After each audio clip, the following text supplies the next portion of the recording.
كندا اكبر خازوق ممكن تاخده في حياتك لو انت فكرت ان انت تهاجر، وهي عباره عن مقبره للطموح، وهتندم لو جيت هنا باي شكل من الاشكال. طبعا بما انك واحد بتتفرج عليا فانت اكيد مهتم بالهجره لكندا، او مهتم تعرف على الاقل عن كندا، لان انت لو مهتم زي ما قلت لكم بموزمبيق مش هيطلع لك واحد اسمه حكم من كندا. طبعا انتوا عارفين الفتره اللي فاتت دي، واكيد شفتوا كم من الناس اللي بتتكلم على الانتقادات الموجهه لكندا، منه حيث جوده المعيشه والمشاكل والاسعار وحاجات تانية كده كتير. وحابب النهارده اتكلم معاكم بشكل مبسط هل الحاجات دي حقيقه ولا لا. ورغم ان انا اتكلمت قبل كده، لكن واضح ان في ناس عندها يعني حابه لسه تعرف اكتر هل دي حقيقه ولا لا، ان الوضع في كندا ما يستاهلش ان احنا نيجي، او بمعنى اصح هل worth it، هل تستاهل ولا لا ان انا اسيب الوضع اللي انا فيه ولا لا. خليني اقول لكم كده باختصار ان انا تقريبا بقالي 6 سنين هنا ولا اكتر شويه.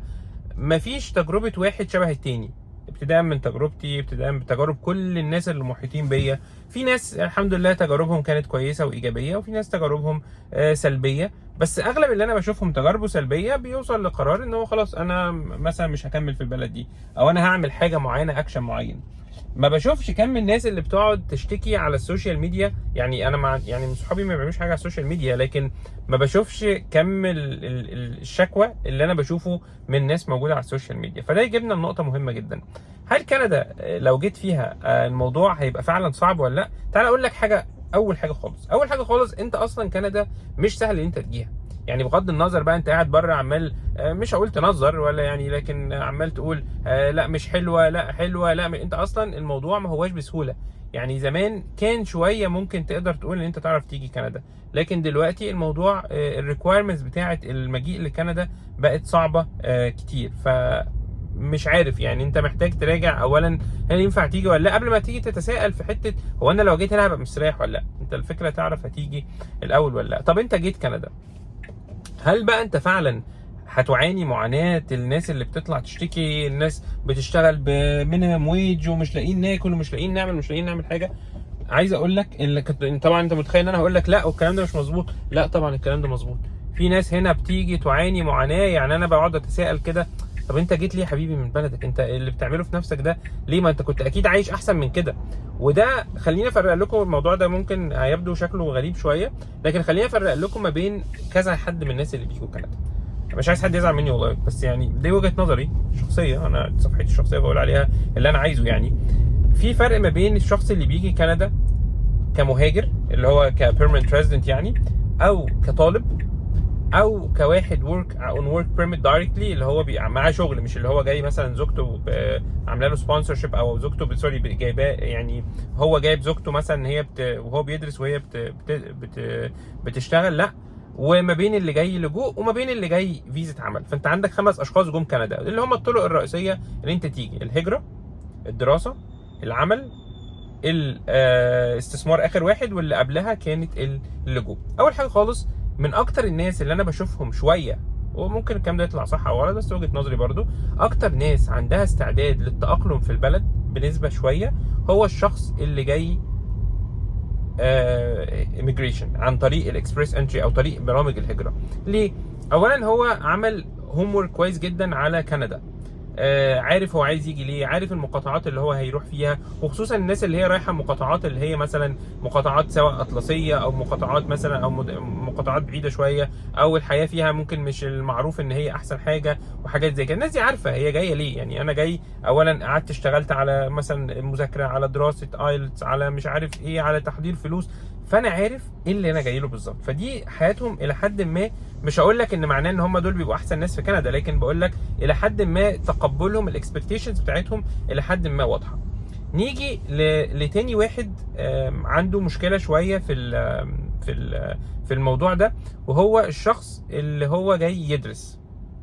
اللي جاي يدرس ده هو لو خصوصا لو هو مش جاي يدرس عشان الدراسه، لان في ناس بتحب تدرس في كندا. كندا التعليم فيها على فكره تعليم محترم جدا، الجامعات بتاعتها جامعات كويسه. ما تصدقش اللي يقول لك الجامعات تعبانه، لا، الجامعات الكوليدج اليونيفرسيتيز الكبيره جامعات رانك حلو جدا. فما الناس اللي هي التعبانه في دماغها اللي يقول لك لا تعليم وحش ومش عارف ايه واي كلام، ده ممكن مثلا في بعض الكوليدجز اللي هي المتواضعه اللي هي اصلا اوريدي بسببها حصلت مشاكل في تصاريح الدراسه وحاجات زي كده. لكن اليونيفرسيتيز الكبيره حاجات حلوه جدا. فنيجي لمشكله الطالب اللي جاي يجي يدرس في كندا عشان يجي يعيش في كندا بعد كده.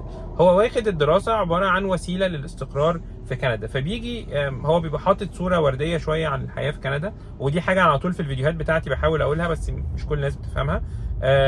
بس انا والله ربنا يعلم، انا الناس اللي بتقدم معايا في اكاديمي بشرح لهم الموضوع بشكل اقوى يعني. فهو بيبقى جاي متخيل ان هو بمجرد ان هو يوصل كندا هيلاقي شغل جنب الدراسه بتاعته، والشغل ده هيسمح له ان هو ممكن يصرف على نفسه شويه. في ناس حالمه اكتر ان هو الشغل ده هيخليني ان انا اصرف على مصاريف الدراسه، فبيقعد يعمل معادلات كده مع نفسه، والحاجات دي لا تمت للواقع بصله. الدراسه لما بتيجي تدرس هنا انت بتبقى مطحون جدا في الدراسه هنا قويه جدا، فما تقدرش ان انت تشتغل قوي، ما تقدرش تاخد فلوس كتيره، مرتبات كبيره ان انت تصرف على نفسك. موضوع بيبقى فيه معاناه، فالطالب بيفضل يعاني طول الدراسه. يخلص دراسه وهو اصلا مختار برنامج ممكن ما يكونش احسن حاجه يا دوب عشان يجي بس هنا، فممكن البرنامج ده ما يخلوش يشتغل، فيطلع ما يلاقيش شغل على ان هو كان بيعاني وقت الدراسه. وحياه الطالب صدقوني هنا من الحاجات اللي هي العنيفه جدا، خصوصا لو انت معكش فلوس كفايه. فبيلاقي ان هو يعني ايه اللي انا عملته في نفسي ده، فبيعاني معاناه صعبه جدا. ولو انت ما عندكش بقى يعني مخك ما انتاش يعني متفتح ان انت تحاول تضغط على نفسك في مجالات معينه تتعلمها وتقبل بحاجات معينه عشان تطور من نفسك بعدين وحاجات كده، هتلاقي نفسك بتعاني ومش هتلاقي شغل ومش يعني الموضوع هيبقى صعب شويه. نيجي بعديها للشخص الثالث، وهو الشخص اللي جاي هنا على ورك بيرميت وجاي بيشتغل. معذره مش عارف الصبح ما فطرتش، عامل انترميتد فاستنج فما فطرتش، فمش عارف ولا حتى شربت ميه.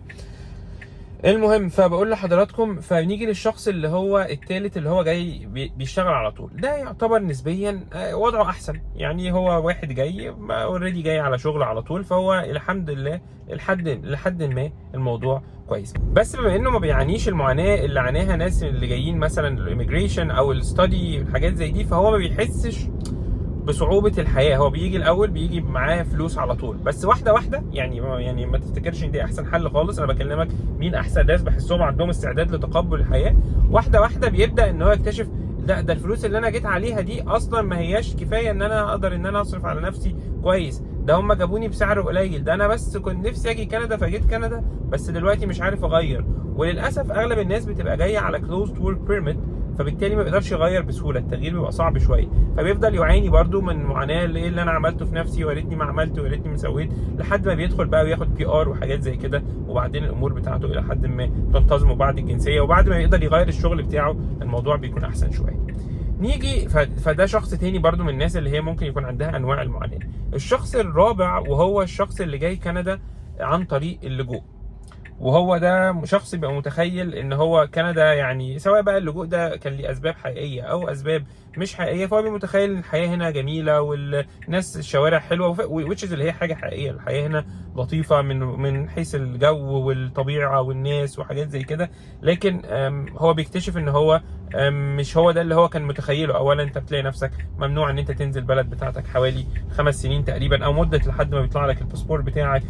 ما بتحسش ان انت مبسوط قوي، بتحس ان انت اولا انت ما حضرتش حاجه، لا ذاكرت عشان تيجي تدرس في كندا، ولا ذاكرت عشان الاميجريشن، ولا مثلا معاك ورك بيرميت فانت معاك فلوس. لا، انت بتيجي الحكومه شويه بتعمل لك شويه دعم، بس ما هواش الدعم اللي يكفيك ان انت يعني خلاص تبقى تستقر بشكل كبير، وخصوصا معظم الناس اللي بتقدم لجوء بتبقى معاها اسرها، فبالتالي الموضوع ما بيبقاش الطف حاجه. لكن طبعا انا بتكلم دلوقتي على انواع الناس اللي ممكن تكون بتشتكي حاليا. انا ما بتكلمش ان الناس دي معناها ان هي هتفشل، لا، في ناس كتير انا كل اللي بقول لكم عليهم دول شفتهم بمختلف انواعهم. يمكن اخر نوع ده ما شفتوش، بس يعني اللي انا هقول لكم عليه دلوقتي، لكن 4 انواع اللي فاتوا دول شفتهم. ومش معنى ان بقول لك هيعاني او ما يعنيش ان هو مش هيستمر، لا، بس الموضوع بس شويه بيبقى صعب. ونيجي لاخر نوع وهو الشخص اللي هو جاي عن طريق الانفستمنت، وهو ده بيبقى شخص معاه فلوس معقوله شويتين ان هو يقدر يجي يعمل انفستمنت هنا في البلد، بحيث ان البلد تديله البيرمنت ريزيدنسي وبعدين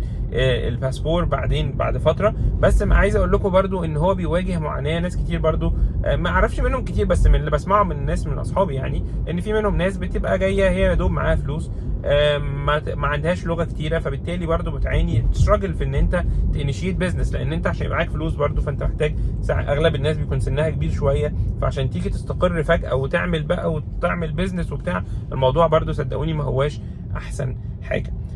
فمن ضمن الناس، يعني ملخص الفيديو، يعني من اكتر الناس اللي هي بيبقى عندها استعداد الطف شويه للاستقرار في كندا هي الناس اللي عندها جايه عن طريق الاكسبريس انتري او عن طريق برامج الهجره الطبيعيه. طب ايه الحل بقى؟ ايه الحل للاستقرار، وايه الحل ان انت تحس ان انت عارف تتعايش في البلد وما تشتكيش؟ الفيديو اللي جاي هقول لكم على كل الحاجات دي، بس يعني مش عايز اطول عليكم الفيديو ده، بس تابعوني في الفيديوهات اللي جايه. هكلمكم من وجهة نظري، ده تحليلي الشخصي للامور. يعني ممكن ناس توافق وناس ما توافقش، ناس تعترض او ناس ما تعترضش. لو حد عنده اي كومنت يا ريت يكتبه لي كده رايه بكل ادب، لو مش بادب يعني هتلاقي بالاصبع ده هعمل بلوك يعني في لحضرتك. بس غير كده حابب اسمع رايكم، وخصوصا الناس اللي عايشه هنا. يعني برضو لو حد عنده اي كومنت احب اسمعه. ما تنساش تعمل شير ولايك للفيديو لو وصلت لغايه دلوقتي. تابعوني، انا حكم من كندا، واشوفكم على خير في فيديو تاني، والسلام عليكم ورحمه الله وبركاته. السلام عليكم.